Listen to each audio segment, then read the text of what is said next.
Well, I've given the pike fishing a bit of a miss for a little while now, a few weeks actually, if not a month.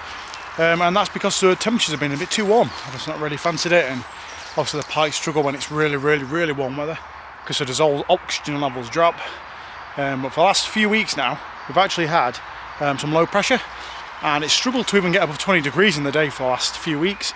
Today's actually the warmest day, it's just over 20 degrees, I think it's about 21 degrees today. And at night it's in single digits, so I think it's about safe enough for me to do a bit of pike fishing. I'll probably make a few pike fishing videos while the temperature's a bit lower before it gets really hot. So without further ado, we'll crack on with this video.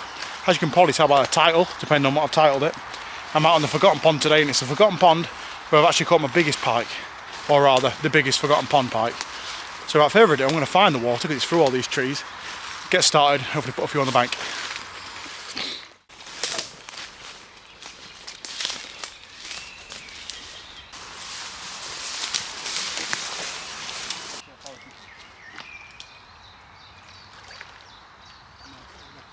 So I'm starting off with the Mick Kelly, first time I've used this bait. This is the slightly smaller size, it's about 65 gram I believe.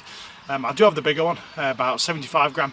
And then I'm fishing the usual combo I use for sort of medium heavy pike fishing, which is the Beast Pro Abu Garcia rod, which is rated up to 90 grams, so perfect weight to be casting the baits I'm using today.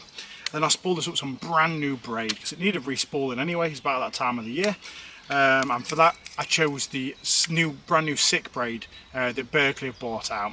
Obviously I've used it recently in my trout fishing, and the lighter version works really well for nailing those trout, so I figured I'd get exactly the same brand to spool the reel up. And that is £85. Obviously you need it super heavy, fishing a really snaggy place today.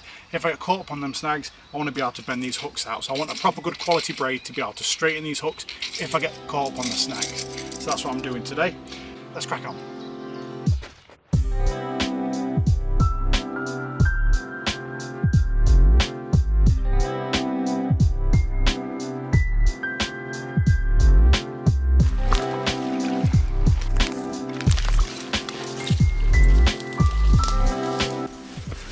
There's a really nice bowl here.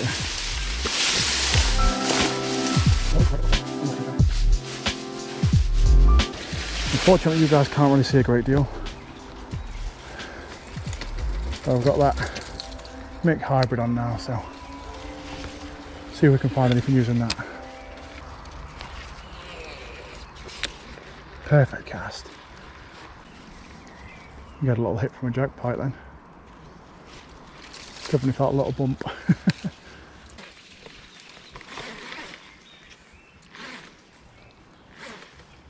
There we go, fish on.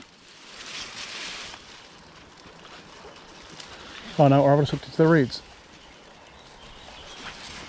Oh my god, sorry little pike. Sorry little dude.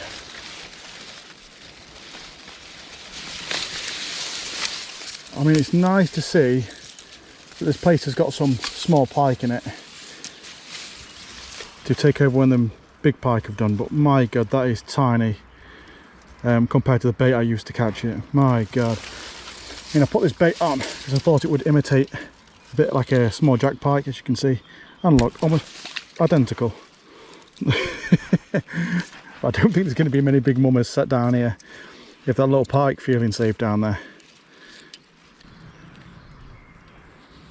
Give it a snag.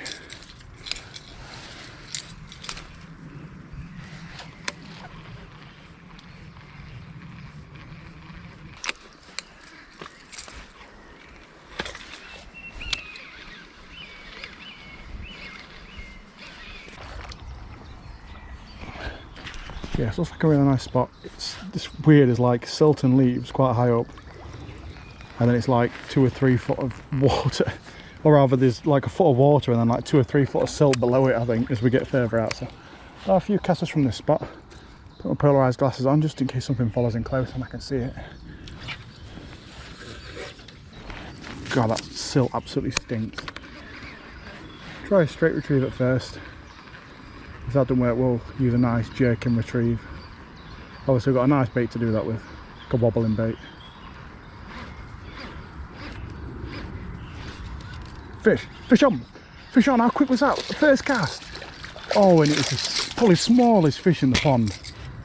That pike couldn't have been more than a pound. I thought I'd hit a stick.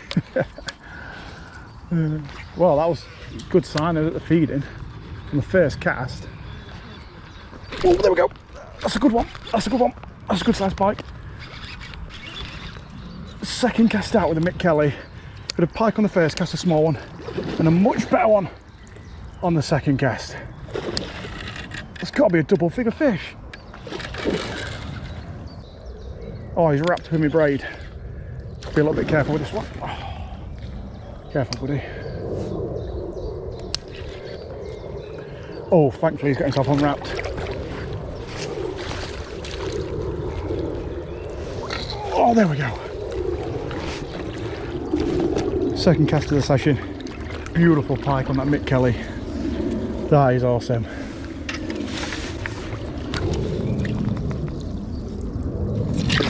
Let's take a look at it. That bit that's hanging off the side of its mouth. Get on up to the net. Now that is the first time using that bait, and with a brand new braid spooled on, and that was 2 pike in 2 casts, and the second one is an absolute beast. This fish has hardly left the water since I caught her. Let's take a quick look at it before we let go. What a stud. Probably getting on for 100 centimetre. Let's put it down. It's about to flip. Real nice, healthy, chunky fish. Not keep her out of the water too long. Just under 14 pound. I weighed her. While I'm stood in the water, I just lifted the net out. I know how much the net weighs. Awesome fish. Right, let's get her back.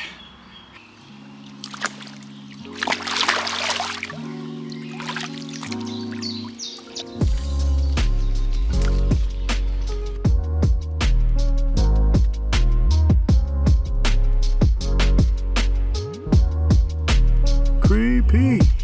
Jeez.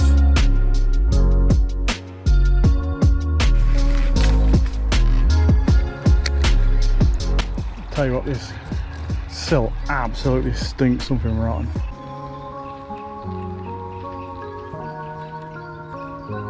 There we go, there we go. Oh, it's another tiny pike.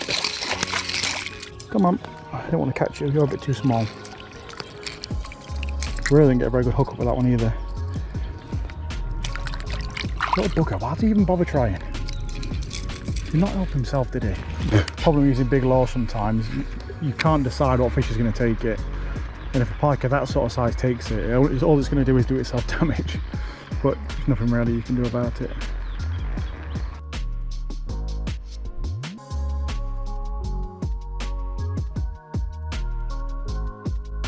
Now, I was turning the GoPro off, hooked into a snag, and I pulled it out, and there's somebody's spoon, fishing spoon.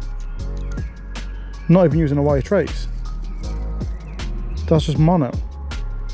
It's not even heavy mono. It looks about 8 pound. I snapped it. It might not even have been 8 pound. Someone's just decided to start casting a fishing lure around in here without using any kind of protective trace or anything. That wasn't even slightly worth it. The pike, even if a half an ounce pike took that, could have easily bitten through that bit of mono. They didn't even decide to go with a fluorocarbon, it's just light mono. That's stupid.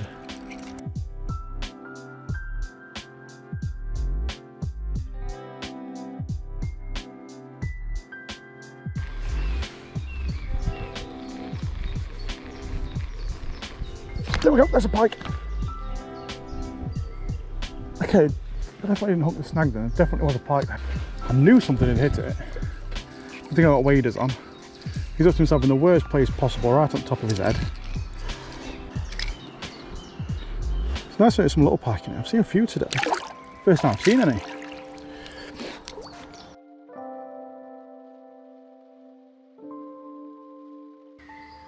Now I think it's about time to call it quits.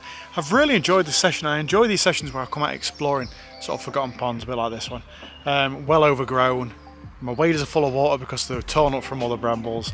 And I put a really nice pike on the bank. Yeah, I've had a few tiny little pike today, but I'm really pleased about that because it shows that the pike in this pond are breeding, because before I'd never even seen one of them tiny pike. I'd only caught a couple of decent sized ones. So that was really nice to see. I've just spotted a fish right in my margin now. I actually think that might be a bream. I've seen a couple of bream in it. It's pretty cool. So yeah, it's all cut really well. New braid worked very well for pulling out of snags. I must have pulled out at least 5 or 6 tree branches down in the depths today. I managed to get me lure back every single time, so that's awesome too. If you want to check out that new braid I used today, that new sick braid that I was using, and the setup that I used, I'll leave it all down in the description below. So I hope you guys enjoyed watching. I'm going to get home now before the mosquitoes maul me to death. There's one of me right there now, and I'll catch you guys later.